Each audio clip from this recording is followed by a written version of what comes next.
नमस्ते, मेरा नाम देवमणि पाठक है। जैसा कि आपने मेरे पिछले 2 वीडियो में देखा था कि उत्तर प्रदेश पुलिस प्रशासन द्वारा मेरे परिवार को पिछले 12 वर्षों से मानसिक यातनाएं दिया जा रहा है और पिछले 7 वर्षों से मैं भारत राष्ट्र के सभी कार्यालयों में शिकायत कर चुका हूं। मुख्यमंत्री कार्यालय जनता दरबार में 156 बार जा चुका हूं और मुख्यमंत्री योगी आदित्यनाथ जी से 7 बार मिल चुका हूँ। आप सभी जानना चाहते हैं कि आखिर मेरा प्रकरण ऐसा था क्या जो इस पर कार्रवाई नहीं हुआ। तो मैं आपको सारी बात बताता हूँ। सबसे पहले ये मेरे पिताजी का डेथ सर्टिफिकेट है। उनकी मृत्यु दिनांक 23 नवंबर 2010 को हुआ था। वो पीजीआई जा रहे थे, ट्रेन में ही उनकी मृत्यु हो गई थी मेरे पिताजी की।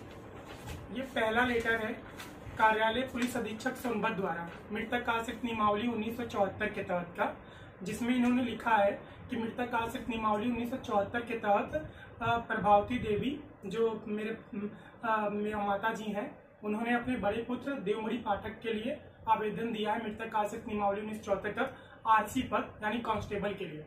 उन्होंने इसमें डेट डाला हुआ है 31 दिसंबर 2011। पापा की मौत 23 नवंबर 2010 को हुआ था।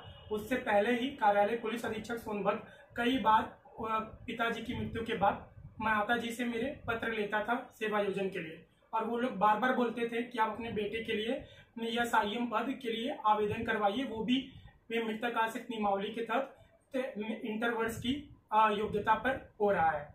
तो मेरी मम्मी से कुछ पत्र या साईएम के लिए लिए गए थे प्रार्थना पत्र, कुछ पत्र लिए थे कांस्टेबल के लिए। इसमें कांस्टेबल पद का जिक्र हुआ है कि उस पर कार्रवाई स्टार्ट हुआ था। इसमें 3 जनवरी 2013 का डेट डाला गया, मुझे बुलाया गया था। मैं उस समय जीआईसी इलाहाबाद में पढ़ता था। मैं इलाहाबाद से गया था कार्यालय पुलिस अधीक्षक सोनभद्र। तो उन्होंने बोला कि आपका एक पत्र है कांस्टेबल के लिए, एक पत्र दिया गया आपकी माताजी द्वारा या साईएम के लिए, तो कार्रवाई किस पे करवाना है। तो उन लोगों ने बोला हम सबका यही कहना है कि तुम या साईएम के लिए आवेदन डालो, विभाग में ये पद तुमको दिया जा रहा है, तुम अपने से कोई पद की मांग नहीं कर सकते। तो उन्होंने मेरा या साईएम के लिए डाला था। मुझे बहुत से लोगों ने बोला कि मुझे कांस्टेबल मिल रहा था और मैंने कांस्टेबल छोड़ के एसआईएम की मांग किया था। मैंने कोई मांग नहीं किया था। विभाग द्वारा जो पद दिया जा रहा था मैं उसके लिए अपनी सहमति दिया था, और ये कोई बड़ी पद नहीं थी, ये भी इंटर लेवल पर ही मिल रहा था। इसके लिए 18 वर्ष की ही योग्यता मांगा गया था मृतक आश्रित नियमावली 1974 के तहत।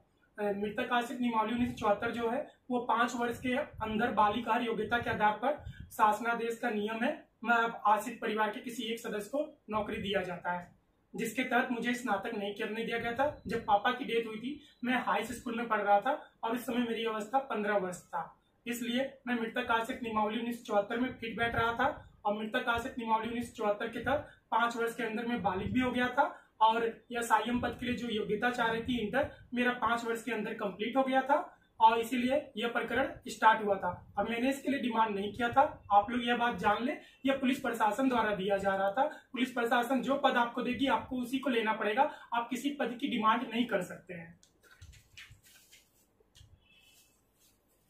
ये 21 जून 2013 का पत्र है जो कार्यालय पुलिस अधीक्षक सोनभद्र ने पुलिस मुख्यालय प्रयागराज यानी इलाहाबाद प्रेषित किया था, जिसकी प्रतिलिपि मेरी मम्मी को भेजा था, और जिसके तहत उन्होंने मांग किया था कि मैं अपना 8 फोटो पासपोर्ट साइज का, सारा अपना योग्यता प्रमाण पत्र, पासिंग ईयर, इंटर और हाई स्कूल का, साथ में आधार कार्ड जो भी उस समय थे, Aadhaar card, voter ID, PAN card, निवास प्रमाण पत्र इत्यादि सब चीजें वहां पर लेकर मुझे उपस्थित होना था। और इस पत्र के बाद में उपस्थित हुआ, सारा अपना डॉक्यूमेंट सबमिट कर दिया था, अपनी माताजी के साथ में उपस्थित हुआ था, अकेले नहीं गया था। ये दिनांक 10 जुलाई 2013 का कार्यालय पुलिस अधीक्षक सोनभद्र द्वारा पत्र है, जिसमें इन्होंने मेरी माताजी को सूचित किया था कि वो अपने बड़े पुत्र के साथ कार्यालय में उपस्थित हो। वही दिनांक 21 जून के पत्र का, क्योंकि 21 जून के पत्र में उन्होंने मेरे परिवार को प्रतिलिपि पत्र भेजा था और उसका ओरिजिनल पत्र कार्यालय पुलिस महामुख्यालय प्रयागराज को प्रेषित किया था, यानी इलाहाबाद। अब यहाँ यह पत्र है 9 जनवरी 2014 का, जिसके तहत एसआईएम पद के लिए मुझे बुलाया गया था मेरा शारीरिक नापजोख करने के लिए। 9 जनवरी 2014 का पत्र है। इसी दिन को मेरा शारीरिक नापजोख हुआ था। मैं कार्यालय पुलिस अधीक्षक सोनभद्र जुलाई से 2014 जनवरी तक तकरीबन 70-80 बार गया हूँगा। 70-80 बार मैं गया हूँगा कार्यालय पुलिस अधीक्षक सोनभद्र। मैं हर महीने 10-15 बार चला जाता था। कुछ दिन में उधर रहता भी था, वहाँ पे रुक जाता था। रावटगंज में कमरा ले लेता था, वहाँ पे रहता था। चौपन में कमरा ले लेता था, वहाँ पे रहता था। या फिर अपने रिश्तेदार के यहाँ चला जाता था। कहीं ना कहीं में रुक जाता था। और कुछ एक अंकल थे पुलिस विभाग के, उनके पास में रुक जाता था। तो जनवरी 2014 तक मृतक आसिफ निमावली 1974 की सारी प्रक्रिया पूरी हो गई थी। 9 जनवरी 2014 को मुझे बुलाया गया था कार्यालय पुलिस अधीक्षक सोनभद्र द्वारा मेरा शारीरिक नापजोख के लिए। यह 9 जनवरी 2014 को ही हुआ था। जैसा कि मैंने आपको बताया था, मैं बहुत बार में गया था कार्यालय पुलिस अधीक्षक सोनभद्र। मैं उधर ही रहता था, उसी के आसपास। हमेशा मैं डिपार्टमेंट के किसी भी दिन में चला जाता था, अब ताकि मेरा जो प्रकरण है वो समय पर पूरा हो जाए। तो मेरा ये नापजोख हुआ था 9 जनवरी 2014 का SIM प्रक्रिया। सारी प्रक्रिया पूरी हो गई थी। ये नापजोख का है जो कार्यालय पुलिस अधीक्षक सोनभद्र द्वारा हुआ था। ये 10 जनवरी 2014 का है।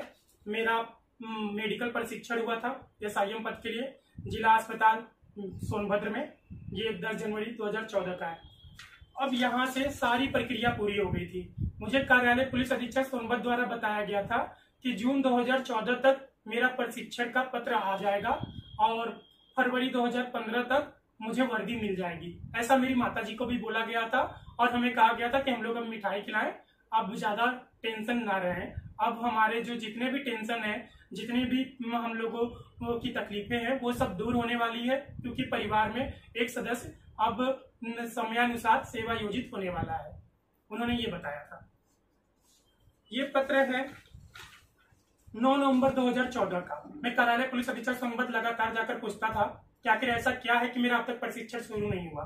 तो उन्होंने बोला कि माध्यमिक शिक्षा परिषद इलाहाबाद कार्यालय द्वारा मेरा इंटरमीडिएट का मार्कशीट संशोधन होकर नहीं मिल रहा है और वो बाकी सारी जो जनपद स्तर पे प्रक्रिया पूरी हुई थी वो उसकी फाइल पुलिस मुख्यालय भेज दी है। बस मेरा इंटरमीडिएट का प्रमाण पत्र सत्यापन होकर नहीं आ रहा, जिसके कारण डिलेड हो रहा है। ये उन्होंने 9 नवंबर 2014 को बताया था। मुझे नवंबर में बताया था।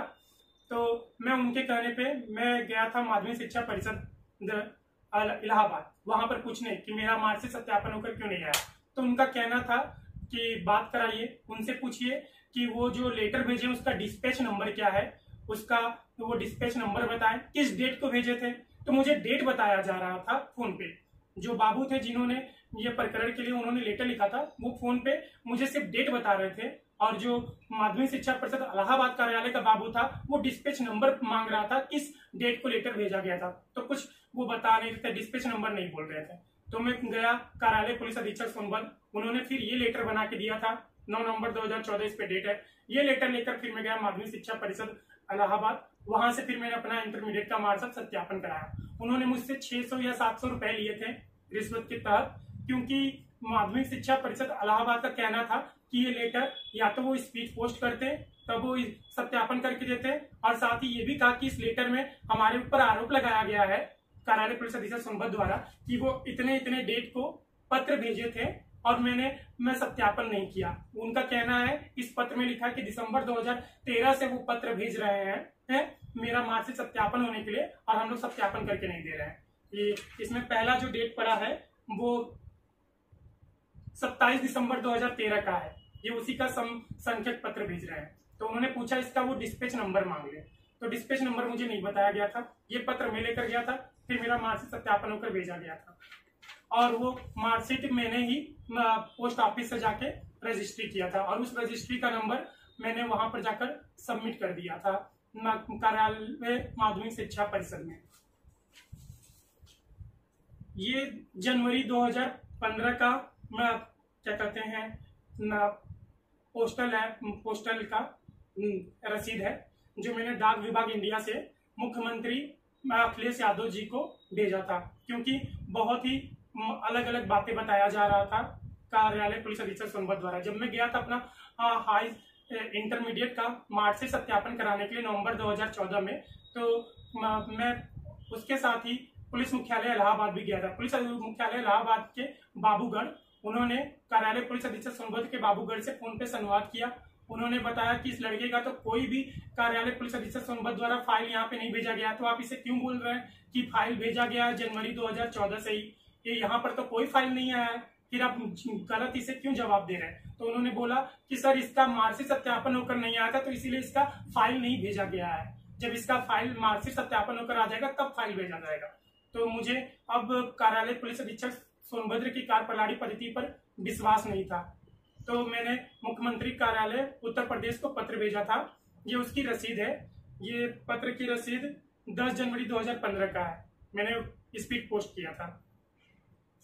अब फरवरी 2015 में 26 फरवरी 2015 को कार्यालय पुलिस अधीक्षक सोनभद्र ने एक पत्र भेजा मेरे परिवार को कि उन्होंने इसमें मांग किया कि फिर से क एफिडेविट परिवार के सदस्यों का मैं कार्यालय पुलिस अधीक्षक सोनभद्र में प्रेषित करूं। साथ ही मेरा मेडिकल प्रशिक्षण व शारीरिक नापजोक होना है या संयम पद के लिए, जो नहीं हुआ है उनका ये कहना था। साथ ही कैरेक्टर सर्टिफिकेट की डिमांड किए थे। मैं इस पत्र की प्राप्ति के बाद कार्यालय पुलिस अधीक्षक सोनभद्र गया। मैंने बोला क एफिडेविट परिवार का मैंने जनवरी 2014 में ही दे दिया था और मेरा मेडिकल और फिजिकल प्रशिक्षण 2 जनवरी 2014 में ही हो गया था। फिर भी आपने ऐसा पत्र क्यों लिखा कि मेरा अभी होना है, ऐसा कुछ हुआ नहीं है? तो उन्होंने बोला कि नहीं हुआ है। मैंने उनको बोला कि आप फाइल खोलिए, मेरे पास फोटो कॉपी है। तो मैंने फोटो कॉपी दिखाया। फिर वो बोले अरे आप सही कर रहे थे बड़े बाबू, पाठक जी का तो सब टाइट है, देखिए पाठक जी के पास तो क्या कहते हैं प्रमाण भी है, प्रतियां भी। फिर वो उन्होंने बोला हम पहले ही कहे थे पाठक बेटा बहुत ही ज्यादा माइंडेड लड़का है, वो जो भी काम करता है उसकी पूरी प्रमाण प्रति रखता है, फिर आप क्यों नहीं समझे हमारी बात? फिर बोले हाँ तुम्हारा हो गया है, लेकिन कैरेक्टर सर्टिफिकेट तो बेटा फिर से देना होगा ना, क्योंकि वो 6 माह तो पुराना हो गया है, इसे बनवा कर दे दो। क्योंकि तुमने जो दिया था वो अक्टूबर 2013 का दिया था और मार्कशीट माध्यमिक शिक्षा परिषद इलाहाबाद ने सत्यापन नहीं किया, इसलिए तुम्हारा फाइल नहीं गया, इसलिए अब कैरेक्टर सर्टिफिकेट बनाकर दे दो। तो मैंने कैरेक्टर सर्टिफिकेट बनाकर सबमिट कर दिया था। लेकिन फिर भी कार्यालय पुलिस अधीक्षक सोनभद्र द्वारा कोई जवाब नहीं दिया जा रहा था। मैं डीआईजी मिर्जापुर के भी पास शिकायत किया, पुलिस अधीक्षक मिर्जापुर के भी पास शिकायत किया, जिलाधिकारी सोनभद्र के पास शिकायत किया, एडीजी जोन वाराणसी में शिकायत किया, पुलिस कमिश्नर वाराणसी को शिकायत किया, पीएचक्यू में भी जाकर शिकायत किया था इलाहाबाद में, और डीजीपी कार्यालय जाकर लखनऊ में शिकायत किया था।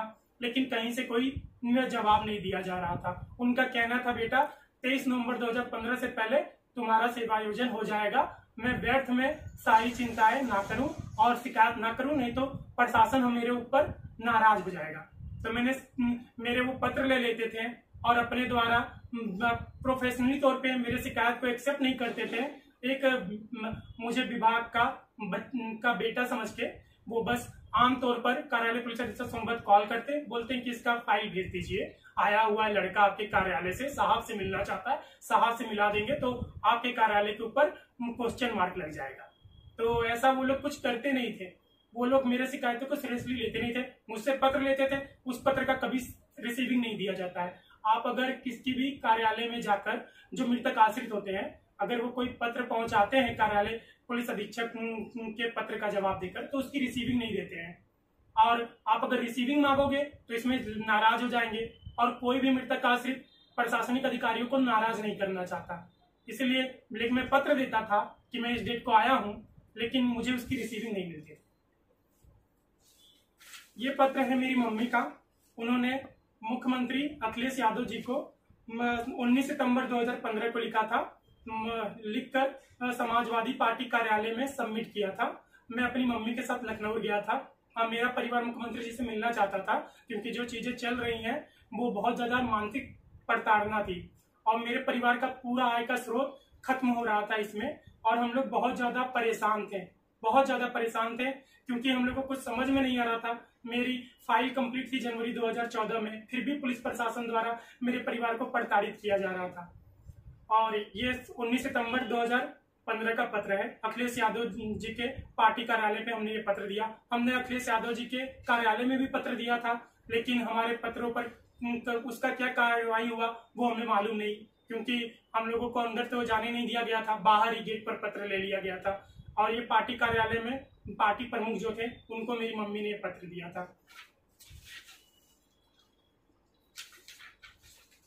ये पत्र अक्टूबर 2015 का है। मैंने मुलायम सिंह यादव जी को दिया था, उनके आवास पर जाकर मुलायम सिंह यादव जी के।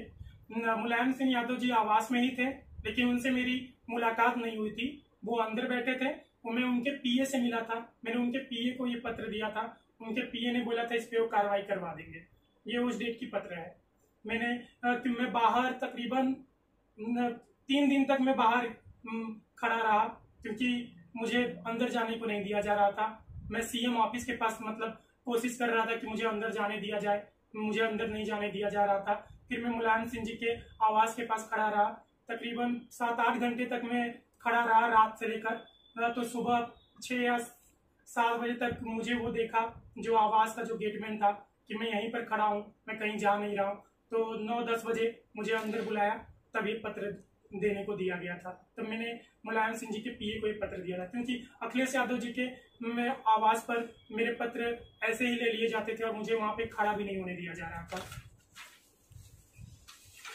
ये सीएम ऑफिस द्वारा कंप्यूटर इंडेक्स नंबर दिया गया था मुझे, कि मैं इस पत्र, मुझे मैसेज आया था मेरे मोबाइल पर कि जो मुझे मैसेज आया मैं वो कंप्यूटर इंडेक्स नंबर लेकर जाऊं चीफ सेक्रेटरी व होम सेक्रेटरी में, प्रिंसिपल सेक्रेटरी और सेक्रेटरी, होम सेक्रेटरी और कॉन्फिडेंशियल एंड जेल डिपार्टमेंट के पास कंप्यूटर इंडेक्स नंबर लेकर मेरे पत्रों पर कार्रवाई हो जाएगा।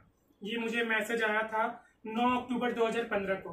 मुख्यमंत्री कार्यालय द्वारा ये मैसेज आया था मेरे मोबाइल पर। तो ये मैसेज मैंने नोट कर लिया था। तो ये वही मैसेज का नोट है, पेन द्वारा जो मेरे द्वारा नोट किया गया था, ये उसकी फोटोकॉपी है। इसके बाद 3 अक्टूबर 2015 को, उससे पहले ही 3 अक्टूबर 2015 को कार्यालय पुलिस अधीक्षक सोनभद्र ने फिर से लेटर दिया।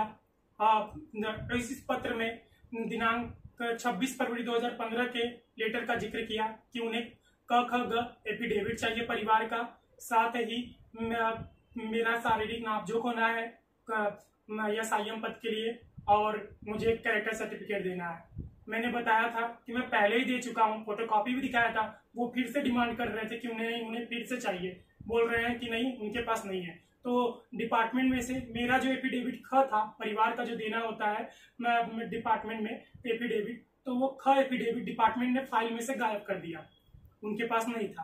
ख एफिडेविट हटा दिए, बोले कि देखो पाठक तुम्हारा यहाँ पे एफिडेविट है ही नहीं। अब तो तुम उस दिन आए, हम लोग तुम्हें बोल रहे थे कि एफिडेविट देना है, तुम बोले तुम्हारे पास फोटोकॉपी है, और हम लोग कंफ्यूज हो गए और तुम्हारी बातों को हम लोग मान लिए थे। ये देखो तुम्हारा एफिडेविट तो इसमें है ही नहीं, इसीलिए तुम्हारा फाइल नहीं पहुंचा। अब पाठक लाके दे दो, ज्यादा देर ना करो, क्योंकि तुम्हारा सेवा योजन होगा।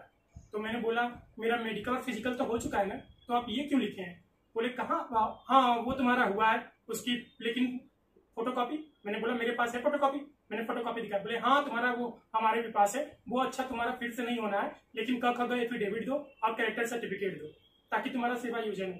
तो मैंने क ख ग एफिडेविट, क्यों जब ये बात बोले मुझे उनकी बातों पर विश्वास नहीं हुआ, तो क्योंकि ये टोटल प्रताड़ना था, एक प्रकार से रिश्वत की डिमांड किया जा रहा था, कुछ और ही खेल चल रहा था कार्यालय पुलिस अधीक्षक सोनभद्र द्वारा। टोटल ये प्रताड़ना था, कोई सुन नहीं रहा था, न डीआईजी मिर्जापुर सुन रहे थे, न कोई पुलिस प्रशासन का अधिकारी सुन रहा था, न मुख्यमंत्री कार्यालय द्वारा कुछ सुना जा रहा था। मुख्यमंत्री जी द्वारा जो 9 अक्टूबर 2015 को लेटर आया था, तो मैं 3 नवंबर को मैं निकल गया था लखनऊ के लिए। मैं 4 नवंबर को कॉन्फिडेंस बहुखंडी भवन और एनेक्सी बिल्डिंग हर जगह में गया, चीफ होम सेक्रेटरी, वो प्रिंसिपल सेक्रेटरी, वो कॉन्फिडेंशियल एंड जेल डिपार्टमेंट के किसी एक अधिकारी प्रमुख से मुलाकात करने के लिए।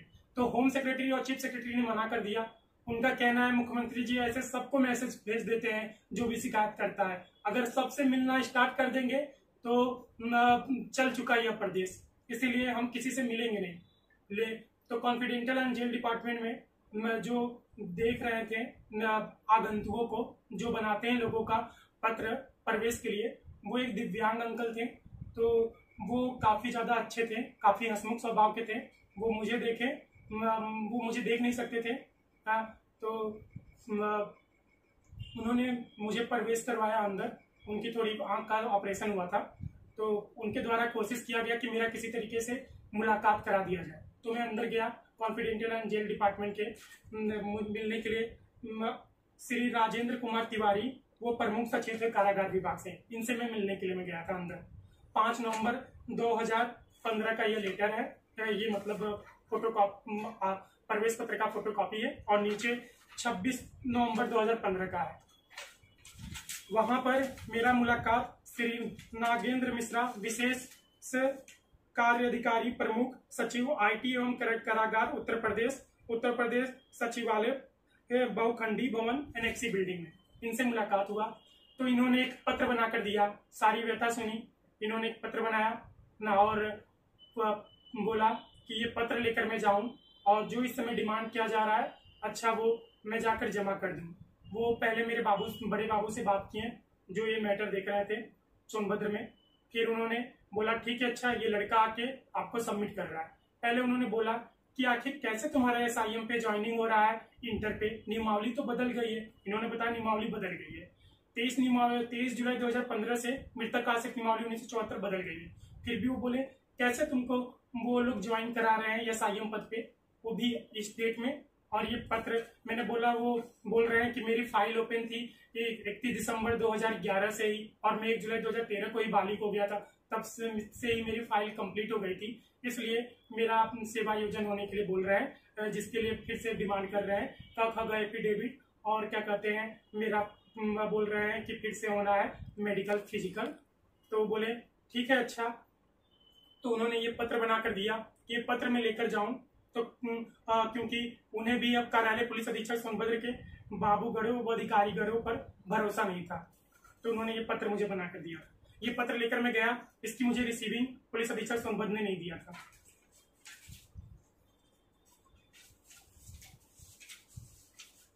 पुलिस अधीक्षक सोनभद्र ने बोला, ये 3 अक्टूबर 2015 का जो पत्र था, उन्होंने बोला ये लड़का हर जगह शिकायत कर रहा है, तो इसका जो भी मैटर है इसे जल्द से जल्द भेजिए, नहीं तो ये लड़का ऐसी शिकायत करता रहेगा तो हम सब की कार्यप्रणाली पद्धति पर क्वेश्चन मार्क लग रहा है, तो इस लड़के का जल्द फाइल भेजिए। उन्होंने अपने बाबू को आदेश दिया था। तो उन बाबू ने एफिडेविट जबरदस्ती लिया और मेरे परिवार ने बनाकर सबमिट कर दिया। इस आधार पर फाइल पुलिस मुख्यालय उन्होंने फरवरी 2016 में पहुंचाया, और फरवरी 2016 में पुलिस मुख्यालय ने फाइल रिजेक्ट कर दिया, ये बोलकर कि नई नियमावली 23 जुलाई 2015 से लागू है और यह फाइल कंप्लीट है नवंबर 2015 में, तो इसलिए वो इस पर कार्रवाई नहीं करेंगे। उन्होंने ये बोल के फाइल रिजेक्ट कर दिया। पुलिस मुख्यालय ने यह भी जानने की कोशिश नहीं किया कि ये फाइल ओपन थी 31 दिसंबर 2011 से और फाइल कंप्लीट हो गई थी जनवरी 2014 में, लेकिन अधिकारियों द्वारा फाइल को दबाया गया था। उन्होंने इस पर कोई कार्रवाई नहीं किया।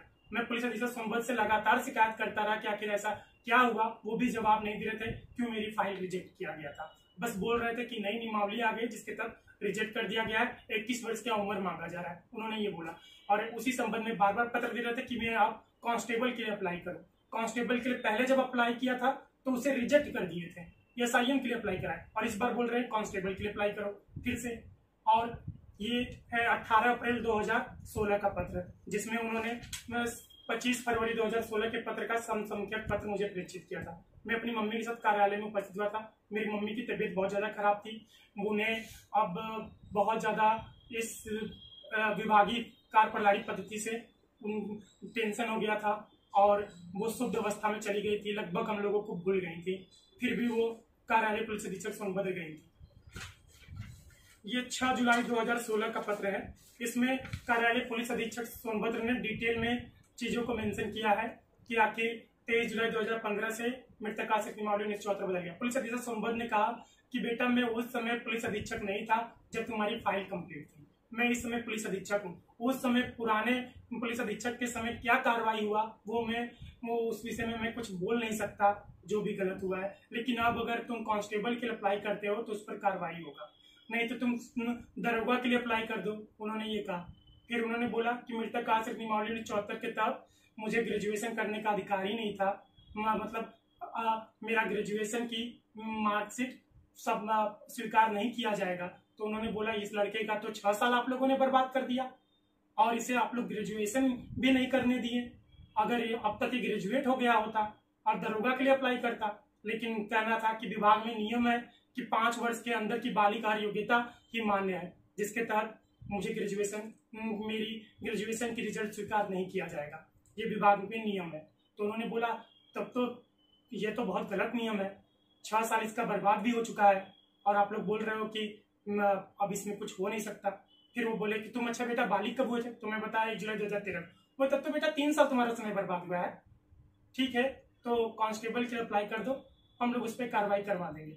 तो उन्होंने मेरी मम्मी को देखा कि मेरी मम्मी काफ़ी ज़्यादा अस्वस्थ थी, हम लोग को भूल गई थी, फिर भी वो कार्यालय में आई थी। मैं अपनी बहन के साथ भी गया था और हम लोगों को आश्वासन दिया गया था कि हम लोग फिर कांस्टेबल के लिए एफिडेविट दे दें और वो फाइल भेज देंगे पुलिस मुख्यालय टाइम पे, और अक्टूबर 2016 तक मेरा प्रशिक्षण शुरू हो जाएगा कांस्टेबल पद के लिए। पुलिस अधीक्षक सोनभद्र ने यह आश्वस्त किया था, तो हमने अप्लाई किया, लेकिन ऐसा कुछ नहीं हुआ था और कांस्टेबल के लिए बहुत सारी फर्जी कार्रवाई हुआ था कार्यालय पुलिस अधीक्षक सोनभद्र से। वो मैं आपको दूसरे वीडियो में बताऊंगा। इस वीडियो में मैं बस ये बता रहा हूँ कि मृतक आसिफ निमावली 1974 के तहत क्या जातीय भेदभाव किया गया था मेरे परिवार के साथ और कितना मेरे परिवार को मानसिक प्रताड़ित किया गया। मेरी ज्वाइनिंग होनी थी फरवरी 2015 तक, मेरा फाइल कंप्लीट था जनवरी 2014 में, लेकिन मैंने रिश्वत नहीं दिया था जिसके लिए मेरी फाइल दबा दिया गया था। और बहुत से लोग बोल रहे थे, इल्जाम लगा रहे थे मेरे ऊपर कि मैं बड़े पद का डिमांड किया था, इसलिए मेरा समय पर सेवायोजन नहीं हुआ। मैंने कोई बड़े पद की डिमांड नहीं किया था। पहले मेरे परिवार ने कांस्टेबल के लिए अप्लाई किया था, उसे विभाग द्वारा ही अस्वीकृत किया गया था। उनका कहना था कि तुम अपने से मांग नहीं कर सकते हो, तुम SIM के लिए दो, तुम SIM के लिए डाल दो तो तुम आगे चल के ग्रेजुएशन भी कर लोगे, क्योंकि उसमें ऑफिस वर्क होता है अगर पढ़ना चाहते हो तो विभाग वालों ने SIM पद के लिए आवेदन कराया था और उसकी प्रक्रिया भी पूरी हो गई थी जनवरी 2014 में, लेकिन फाइल नहीं पहुंचाया उन्होंने फरवरी 2016 में, वो भी गलत तरीके से। और कोई भी प्रशासनिक अधिकारी मेरे परिवार की समस्या का निवारण नहीं किया। उन लोगों ने बोला कि अगर हम लोग शिकायत करेंगे तो पुलिस प्रशासन नाराज हो जाएगा और अंत में मुझे यही विभाग ज्वाइन करना है, तो हम लोग शिकायत ना करें। उन्होंने मेरे सारे शिकायत पर ऑफिशियली काम न करके उस पर अनऑफिशियली वर्क किया, जिसके तहत मेरे परिवार को और ज़्यादा प्रताड़नाएं मिली और मेरी मम्मी का दिमागी अवस्था अस्थिर हो गया था। यह बात बिल्कुल भी झूठ नहीं है। आपने पिछले वीडियो में देखा था कि कितने सारे पत्र मैंने भेजे थे और यहाँ पर से मैं बस ये बताना चाहता हूँ, मेरे गांव में बहुत से लोगों ने मेरे ऊपर आरोप लगाया था। मैं अपने गांव में नहीं रहता हूँ। अगस्त 2014 से मेरा परिवार गांव छोड़ दिया था। गांव में जो पुलिसकर्मी जाते थे, क्योंकि जो पता है मेरा एड्रेस है पत्राचार का, वो मेरे गांव का पता है, तो वहाँ जाते हैं, वहाँ पे गांव में गलत अफवाहें उड़ाते हैं कि यह लड़का पुलिस विभाग में ज्वाइन नहीं होना चाहता है, उसे समझाइए, वो बड़े पद की मांग कर रहा है। ये 2016 के बाद से पुलिस प्रशासन ने इनडायरेक्टली मेंटली व इनह्यूमन पॉलिटिकल गेम स्टार्ट किया। मेरे अगेंस्ट बहुत सारी गलत चीज़ें उड़ाया और गांव में ये हल्ला करा दिया कि मैं मंदबुद्धि टाइप का लड़का हूँ, मेरे द्वारा बहुत सारी गलतियाँ हो रही है, क्योंकि कोई अगर पुलिसकर्मी की मृत्यु होती है तो उसको जल्द सेवायोजन हो जाता है। क्या यह लड़का पढ़ा लिखा नहीं है? बहुत सारी चीज़ें मेरे अगेंस्ट बोला गया था। मैं गांव जाता था, पीठ पीछे सब बोलते थे, सभी हंसते थे मेरे ऊपर, सभी को मजा आता है ये जानकर कि मेरा परिवार प्रताड़ित हुआ है। बहुत कुछ बोले थे, मैं सबको बोला था गांव में हर एक व्यक्ति के पास जाकर कि मेरी फाइल कंप्लीट थी जनवरी 2014 और पुलिस अधीक्षक कार्यालय संबंध फाइल पहुंचा नहीं रहा, पहुंचा देता तो मेरा सेवा योजन हो जाता और मेरा ग्रेजुएशन भी कंप्लीट हो जाता। लेकिन लोगों को मजा आता है दूसरों को मूर्ख साबित करने में, दूसरों का मजाक उड़ाने में। लोग ये समझ ही नहीं कि पुलिस प्रशासन द्वारा गलत किया जा रहा था। मेरी फाइल कंप्लीट थी, मैंने रिश्वत नहीं दिया था, और क्यों नहीं दिया था उसका एक ही कारण था, मेरे पापा जी की तबीयत खराब थी, पैसे की बहुत ज्यादा तंगी थी। जनवरी 2010 से मेरे परिवार ने बहुत ज्यादा पैसे की तंगी झेली थी। पापा बीमार थे, इलाज के लिए उनके पास पैसे नहीं थे, किसी तरह वो अपना इलाज करा रहे थे। और मेरे पापा जब बाबा रामदेव जी के बहुत अच्छे, बहुत ज्यादा फॉलो करते थे, क्योंकि पैसे थे नहीं उनके पास प्रॉपर ट्रीटमेंट के लिए, तो वह बाबा रामदेव जी के पतंजलि वहां से भी ट्रीटमेंट अपना लेते थे और आयुर्वेदिक दवाएं उनके जो रहते थे वो भी खाते थे। और योगा भी करते थे मेरे पापा। तो मैं अपने पापा के साथ जुलाई 2010 में पतंजलि योग ऋषि पीठ हरिद्वार गया था, जहां पर जब मैं वहां से जब अपने पापा के साथ वापस आ रहा था तो पापा मुझे ट्रेन में कहे थे कि जैसे ही इंटर में पास आउट हो जाऊं पुलिस विभाग ज्वाइन कर लूं, कुछ देर ना करूं, तुरंत ज्वाइन कर लूं, उसके बाद विभाग में रहकर मैं अपनी पढ़ाई पूरी कर लूं।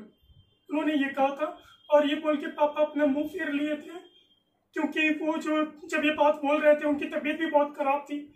उनके मुंह से कफ के तहत ब्लड भी निकलते थे, ब्लड गिरता था, पापा के मुंह से खून निकलता था। और ट्रेन में उन्होंने बोला था, त्रिवेणी एक्सप्रेस से मैं चौपन आ रहा था, मेरा परिवार चौपन में रहता था, सोनभद्र जनपद के चौपन शहर में। बरेली से हम लोग ट्रेन में बैठे थे। इलाहाबाद के आसपास स्टेशन पे पापा ने ये कहा था कि जैसे ही मैं इंटरमीडिएट पास आउट हूँ तुरंत पुलिस विभाग ज्वाइन कर लूँ, उसके बाद अपनी पढ़ाई करूँगा।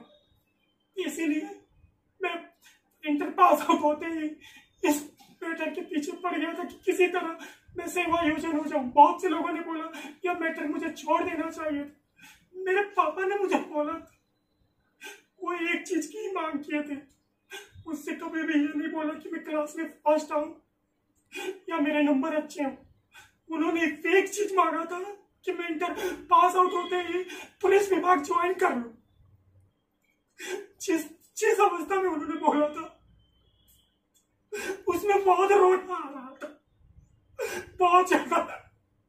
इसलिए मैंने आगे अपनी पढ़ाई नहीं, मैं बहुत पढ़ना चाहता था। मेरा जो दिन चल रहा था 2008 से 2010 के बीच, मैं तकरीबन 12 घंटे में बुक रीडिंग करता था। स्कूल और बाकी सबको लेकर मैं 12 घंटे में पढ़ता ही था। मुझे पढ़ाई का बहुत ज्यादा शौक था, मुझे बुक्स बहुत अच्छे लगते थे। मेरे जो भी क्वालिफिकेशन है वो एक हाई स्कूल के लड़के के स्तर की है। जो भी मैंने पत्राचार किया वो एक 15 साल का लड़का जो कर सकता था मैंने बस वही किया, उसके आगे मैं बढ़ा नहीं। बस मेरी एज बढ़ी, मेरे समय बढ़ा, सन बढ़ा, लेकिन मेरी जिंदगी वहीं पर रुक गई है। मैं बस हाथ जोड़ के गुजारिश करता हूँ कि इससे मेरे परिवार को